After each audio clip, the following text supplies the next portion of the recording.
Subscribe कीजिए हमारा channel career point और लेटेस्ट वीडियो नोटिफिकेशन के लिए बेल आइकन को दबाएं। हेलो एवरीवन, कैसे हैं आप सब। स्वागत है आप सबका आपके अपने यूट्यूब चैनल करियर पॉइंट पर। आज हमारी नंबर सिस्टम का लास्ट पार्ट है भाई। आज हम करेंगे नंबर सिस्टम में रिमाइंडर थ्योरम। चलिए अभी रिमाइंडर थ्योरम देखते। क्वेश्चन क्या कहा भाई, जब n को 5 से भाग किया जाता है तो शेषफल 4 आता है, तो 2n को 5 से भाग करने पर शेषफल क्या आएगा। तो ये क्वेश्चन किसका है भाई, रिमाइंडर थ्योरम का है। पहले इसका बेसिक जान लेते हैं क्या होता है। तो क्या होता है भाई रिमाइंडर थ्योरम में हमारा, जब एक नंबर को डिवाइड किया जाता है किसी डिजिट से, यानी हमने मान लिया अगर a से डिवाइड किया है और हमारा रिमाइंडर यानी शेषफल b आता है। अब हम जो इस नंबर पर कंडीशन लगाएंगे n पर, इसका स्क्वायर करें, किसी नंबर से मल्टीप्लिकेशन करें या किसी से डिवाइड करें, तो जो इसके साथ कंडीशन की है वही हमारी किसके साथ अप्लाई होगी भाई, रिमाइंडर के साथ आएगी। अगर हम यहाँ स्क्वायर करें तो स्क्वायर होगा, अगर रिमाइंडर 2 से मल्टीप्लाई किया तो 2 से, और रिमाइंडर इसको डिवाइड किया तो रिमाइंडर भी किससे डिवाइड हो जाएगा, 2 से डिवाइड हो जाएगा। मतलब ये रूल होता है भाई रिमाइंडर थ्योरम का। वैसे तो ये हमारी बीएससी का एक मैथ है सेकंड सेम का, उसमें है रिमाइंडर थ्योरम ए मोड बी मोड एम, इस टाइप से है वहाँ पे मॉडल्स वाला, उसके हिसाब से होती है। लेकिन हम इसको इतना डीप से नहीं पढ़ेंगे, हम सिर्फ ट्रिक जानेंगे इसकी कैसे होगा। चलिए देखते हैं अभी। अब हमारा क्वेश्चन देखते हैं कैसे। अब हमें क्या दिया गया है, जब एक n को किससे डिवाइड किया, 5 से डिवाइड किया अभी हमने, तो रिमाइंडर कितना आया, 4 आता है। कितना आया अभी रिमाइंडर, 4 आया। अब 2n को 5 से डिवाइड किया जाता है तो कितना आता है बताना है। अब देखिए हमने क्या किया, n को डबल कर दिया, तो रिमाइंडर को भी कितना कर दीजिए, डबल कर दीजिए, 8 हो गया। लेकिन अब देखिए बच्चे क्या करेंगे, 8 आ गया आंसर नहीं। अब हम भाग किससे करें, 5 से। रिमाइंडर कभी भी 5 से बड़ा नहीं हो सकता, मतलब इससे बड़ा नहीं हो सकता जिस नंबर से हम भाग कर सकते हैं। तो क्या करेंगे, इसको एक बार और 5 से भाग करेंगे तो रिमाइंडर कितना बचेगा हमारा, 3। तो राइट आंसर क्या होगा इसका, सी होगा, ना कि बी। बच्चे इसमें यही गड़बड़ करते हैं, ये ट्रिक याद होती है उनको भी डबल कर देंगे, लेकिन क्या याद रखना है, जिस नंबर से भाग कर रहे हैं रिमाइंडर उससे बड़ा नहीं हो सकता। तो इसका राइट आंसर क्या होगा, 3 होगा। एक और देखते हैं इसी टाइप का क्वेश्चन। देखिए भी नेक्स्ट क्या कहा, जब n को 7 से भाग किया जाता है तो रिमाइंडर कितना आता है, शेषफल 3 आता है। तो n की क्यूब को 7 से भाग करने पर रिमाइंडर क्या होगा। तो इसमें भी वही रूल लगाइए। देखिए भी हमने क्या किया, n को 3 गुणा कर दिया, n को कितना किया भाई, 3 गुणा, सॉरी n की क्या कर दी, क्यूब कर दी। तो हमें रिमाइंडर की भी क्या करनी पड़ेगी, क्यूब। तो 3 की क्यूब कितना होगा हमारा, 27। अब 27 तो इससे बड़ा हो गया 7 से, तो क्या करेंगे, इसको भाग करेंगे। 7 से भाग करेंगे तो रिमाइंडर कितना बचेगा, 7 या 21, तो रिमाइंडर कितना बचा, 6। ये हमारा राइट आंसर क्या होगा, बी। नेक्स्ट देखिए हमारा, देखिए भी नेक्स्ट क्या है, 9 की पावर 19 प्लस 6 को 8 से विभाजित करने पर शेषफल क्या होगा। तो देखिए भाई जब इस टाइप का क्वेश्चन आता है तो इस टाइप के क्वेश्चन को हम कैसे करेंगे। देखिए हमें पता है जब 9 को 8 से डिवाइड किया जाता है रिमाइंडर कितना बचेगा, 1। अब देखिए वही रिमाइंडर थ्योरम यूज कीजिए इस पर। 9 हमने 8 से भाग किया तो रिमाइंडर कितना बचा, 1। संख्या हमारी 9 है। मान देखिए हम संख्या का जब क्या करते थे, स्क्वायर करते, पावर करते, रिमाइंडर का भी वही करेंगे। अब यहां हमने क्या कर दिया, 9 की पावर 19 कर दिया। 8 से भाग करेंगे तो रिमाइंडर की भी पावर क्या करेंगे, 1 की पावर 19 करेंगे। तो रिमाइंडर कितना बचेगा यहां पर, 1। प्लस में कितना इसके, 6। तो 6 + 1 7। अब 8 से छोटा है तो रिमाइंडर क्या हो जाएगा, 7। देखिए भी नेक्स्ट क्वेश्चन, 19 की पावर 100 को 20 से विभाजित करने पर शेषफल क्या होगा। अब देखिए शेषफल निकालने का वही है भी, 19 को जब 20 से भाग किया जाता है, अब इसमें क्या करेंगे, बच्चे सोचिए 19 तो डिवाइड नहीं होता, लेकिन रिमाइंडर कितना बच रहा है, -1 तो बच रहा है ना हमारा। रिमाइंडर कितना हो रहा है, -1 आ रहा है हमारा। तो -1 का क्या करेंगे, वही रूल इस पर लगाइए। 19 को हमने भाग किया 20 से, रिमाइंडर कितना आया, -1। अब हमने 19 की पावर कितनी कर दी, 100। नंबर यही है हमारा, 20 से डिवाइड करें तो हमें क्या करना है, -1 की पावर 100 कर दीजिए। अब -1 की पावर 100 कर रहे हैं, रिमाइंडर क्या बनेगा हमारा, पूरा 1, क्योंकि सम संख्या है इसकी। जब किसी माइनस की पावर की क्या है, संख्या की शक्ति हमारी क्या है, प्लस की है, तो वो कितना हो जाएगा, सॉरी सम संख्या है तो वो किसका हो जाएगा, प्लस का हो जाएगा। तो इसका राइट आंसर क्या होगा हमारा सी, इसका क्या हो जाएगा, राइट आंसर हो जाएगा। देखिए भी नेक्स्ट, यदि n को 19 से भाग किया जाए, भाज्य संख्या है, यदि n और n+8 को 19 से विभाजित किया जाए तो शेषफल क्या होगा। अब देखिए भी n क्या है, 19 से विभाजित है। अगर मैं n+1 को 19 से डिवाइड करता हूं तो शेषफल कितना बचेगा, 1 बचेगा, क्योंकि ये इससे 1 बड़ी है संख्या, कुछ भी मान ले। n का मान अगर मैं 38 मानता हूं तो ये इससे पूरा पूरा हो गया, 38 + 39 भाग करेंगे तो शेषफल 1 आएगा। अब इसी तरीके से जब n+8 को 19 से डिवाइड किया जाता है तो रिमाइंडर कितना बचेगा, 8। अब दोनों संख्याएं गुणा में हैं, एक रिमाइंडर यहां से बचा, 8 यहां से बचा, 1 × 8 कितना हो गया अभी, 8। इसका क्या हो जाएगा, राइट आंसर हो जाएगा हमारा इस क्वेश्चन का। नेक्स्ट देखिए, चलिए भाई देखिए नेक्स्ट क्वेश्चन क्या है। एक संख्या को जब 899 से भाग किया जाता है तो उसका शेषफल 65 आता है। जब 31 से भाग किया जाएगा तो शेषफल क्या आएगा। अब देखिए यहाँ पर क्या होगा, जो ये नंबर मिलेंगे इनके बीच में एक रिलेशन मिलेगा पक्का, ये एक दूसरे के क्या मिलेंगे, डिवाइडेड मिलेंगे। जैसे अब इसको हम अगर 31 से डिवाइड करते हैं तो ये पूरा पूरा भाग होगा 31 से, ठीक है भाई, 31 से पूरा पूरा भाग हो जाएगा हमारा। अब हमें क्या करना है, इसका रिमाइंडर बताना जब, तो क्या करेंगे, अब देखिए इसको जब भाग करेंगे, इससे भाग किया जाए तो ये रिमाइंडर आया, अब ये इससे भाग हो रहा है। हमने जब रिमाइंडर थ्योरम स्टार्ट की थी, एक नंबर जब उसकी डिविजिबिलिटी चेक कर रहे थे तो उसके प्राइम फैक्टर्स चेक कर रहे थे हम, भाई इन दोनों से डिवाइड है तो उससे भी होगा, तो ये नंबर इससे डिविजिबल है तो इससे भी डिविजिबल होगा। अब रिमाइंडर डिविजिबल होता तो पूरा पूरा वही आता रिमाइंडर 0।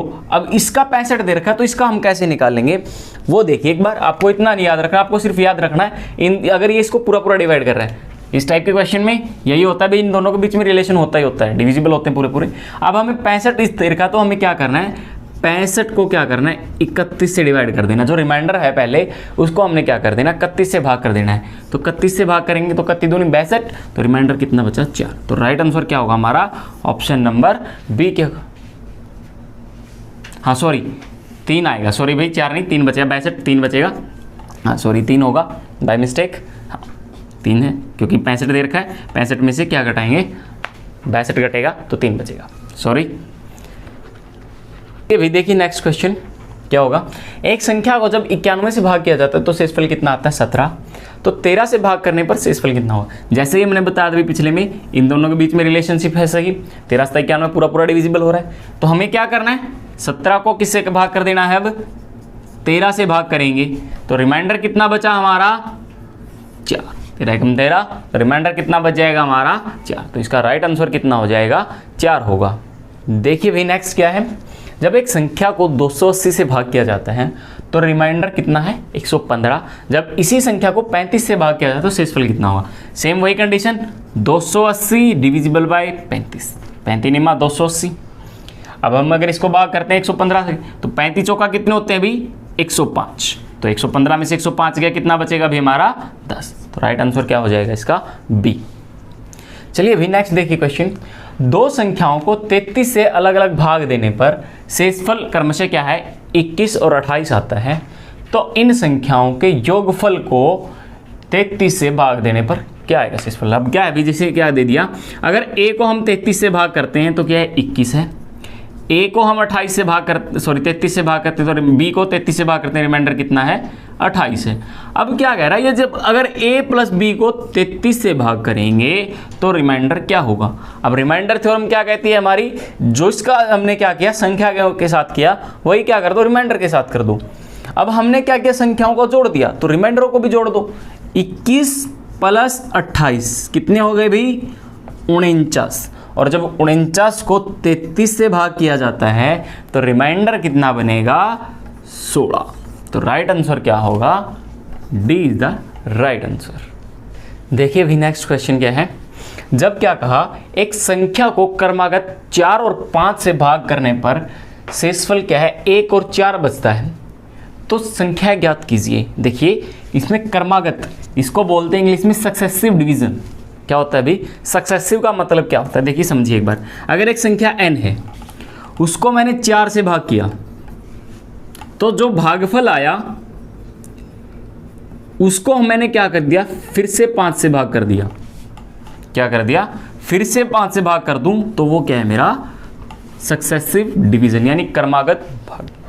अब इस टाइप के क्वेश्चन में हमें आंसर कैसे निकालना है, वैसे तो इसका अगर हम बेसिक से करते हैं तो बहुत लंबा है, हम इसको ट्रिक से करते हैं। ट्रिक में क्या है भाई, जो आपको दिया वो लिखिए जिस हिसाब से लिखा है, 4 5 1 4 ये दिया है भाई। अब आपको क्या करना है, सबसे कॉर्नर वाला ये वाली संख्या लेनी है, इसकी क्या करनी है गुना, एरो क्रॉस मल्टीप्लिकेशन सिर्फ इसके साथ, कितनी आई 16। फिर डाउन आना है, पहले क्या करना है क्रॉस, फिर उसके बाद डाउन, लेकिन डाउन में साइन किसका करना है प्लस का, तो कितना हो गया हमारा 17। इतना करके आपको रख लेना, यहां से चले और यहां तक लास्ट लीजिए। उसके बाद क्या करना है इन दोनों की गुणा, तो क्या होगी 4 गुणा 5, तो कितना आ गया 20। तो राइट आंसर कितना आएगा इन दोनों का जोड़, तो कितना आ जाएगा इसका राइट आंसर 37 आ जाएगा। एक और क्वेश्चन देखते हैं इस टाइप का ताकि आपको ये ट्रिक समझ में आए। देखिए भी नेक्स्ट क्वेश्चन, अब क्या किया स्टेटमेंट थोड़ी सी चेंज कर दी हमने, जो पहले दी थी उसका उल्टा कर दिया। अब क्या किया, एक संख्या को क्रमागत पहले किससे 5 से भाग किया, 4 से भाग किया, तो शेषफल क्या आ गया 4 और 1 आता है। तो इसका आंसर बताइए क्या होगा। तो देखिए भी वही तरीका इसमें लगाते हैं, 5 4 4 1। तो पहला काम यहां से चलना है, इसके साथ गुणा 20 और इसमें क्या कर देना जोड़ देना, कितना भाई 4, क्या है भाई सॉरी हाँ 1 है, तो कितनी हाँ 1 है ना, 1 की गुणा 5 के साथ 5, तो 4 जोड़ेंगे तो कितना हो जाएगा इसमें 9। एक सेकेंड बंद कर 5 गुणा 1 5 और प्लस में 4 कितना हो गया अभी 9 और 5 चौका कितना हो गया 20, तो 20 और 9 कितने हो गए भाई 29। तो इसका राइट आंसर क्या होगा 29। हाँ सॉरी भाई बाय मिस्टेक यहाँ पे 29 आएगा, तो इसका राइट आंसर क्या हो जाएगा ए हो जाएगा भाई। देखिए भाई क्या है दिया है 102 गुणा 103 गुणा 104 निम्न में से किससे पूर्णतः विभाजित होगा। तो क्या होगा भाई इस टाइप के क्वेश्चन में, ऑप्शन क्या दिया 6 7 9 5। अब इस टाइप के क्वेश्चन में आपको क्या करना, भाग करके नहीं देखना, तो आपको एक ट्रिक याद रखनी है। अगर हमें n क्रमागत संख्याएं दी हैं, क्या दी है भी n क्रमागत संख्याएं, क्रमागत का मतलब होता है लगातार, कितनी भी संख्याएं दी हैं तो वो क्या होगा n फैक्टोरियल से भाग होगा, n फैक्टोरियल से भाग होगा ही होगा। देखिए यहाँ पे क्या है, कितनी क्रमागत संख्याएं 102 103 104, क्रमागत का मतलब है लगातार है, कितनी होगी 1 2 3, तो ये संख्या 3 फैक्टोरियल से डिवाइड होगी ही होगी, और 3 फैक्टोरियल कितना होता है 6, तो राइट आंसर क्या हो जाएगा 6। अगर मान लिया यहाँ पर एक संख्या और हो जाती 105, तो ये कितने से डिवाइड होता भी 4 के फैक्टोरियल से, यानी 24 से पूरा भाग होती ये वाली संख्या। आपको याद क्या रखना है, जितनी संख्याएं दी गई हैं लगातार, ध्यान क्या रखना लगातार होनी चाहिए, एक भी संख्या मिस नहीं होनी चाहिए बीच में। अगर लगातार संख्याएं हैं और हमें पूछा भी किससे भाग होगा, तो हमें सिंपल सा है n फैक्टोरियल याद रखना है। जितनी संख्याएं दे रखी हैं 4 5 6 जितनी संख्याएं दे रखी है उतने ही फैक्टोरियल से वो क्या होगा पूरा डिवाइड होगा। तो यहाँ पर 3 संख्याएं थी तो 3 के फैक्टोरियल से पूरा डिवाइड हो, तो राइट आंसर क्या हो जाएगा हमारा 6। देखिए भी हमारा राइट नेक्स्ट क्वेश्चन क्या है, 9 + 16 + 25 36 + 100 अप टू 100 भी, अप टू कहाँ तक है 100 तक। तो हमें क्या बताना है, इसका जोड़ बताना है कितना होगा। अब इतना लंबा सवाल तो ये नहीं भी हमारे को जोड़ेंगे, तो इसके लिए क्या है, अब एक चीज़ देखिए आप, ये क्या है हमारा 3 का स्क्वायर, ये 4 का स्क्वायर, ये 5 का स्क्वायर, अप टू कहाँ तक है 10 के स्क्वायर तक। लेकिन हमारा जो फार्मूला है n स्क्वायर वाला वो कहाँ से शुरू होता है 1 से शुरू होता है। तो हम क्या करते हैं इसके अंदर थोड़ा सा काम कर लेते हैं, 1 + 2 का स्क्वायर ऐड कर देते हैं और यही क्या कर देते हैं इसमें से घटा देते हैं। यानी हमने 5 इसके अंदर जोड़ दिया और 5 क्या कर दिया इसके अंदर से घटा दिया। ठीक है भाई, चलो यहाँ तो स्क्वायर ही रख लेते हैं ताकि कंफ्यूजन ना हो। अब देखिए हमारी पहली n टर्म्स का स्क्वायर का जोड़ कितना होता है, n + 1 2n + 1 डिवाइड बाई 6, यानी n का मान 10 है तो 10 × 11 × 21/6, 2 पंजे 10 2 3 6 3 7 21, कितना हो गया भाई 3 7 50 35, 35 की और 11 की गुणा कितनी होती है भी 385। और इसमें से जब क्या करना है हमने 5 घटाना है, तो 5 घटाएंगे तो कितना आंसर आएगा 380। तो राइट आंसर क्या होगा हमारा ऑप्शन नंबर बी क्या हो जाएगा राइट आंसर। आज के लिए इतना ही भी, मिलते हैं नेक्स्ट वीडियो में नए चैप्टर के साथ एलसीएम और एचसीएफ वाला। अगर आपको वीडियो पसंद आई तो वीडियो को लाइक ज़रूर करें, चैनल को सब्सक्राइब करें। Thank you.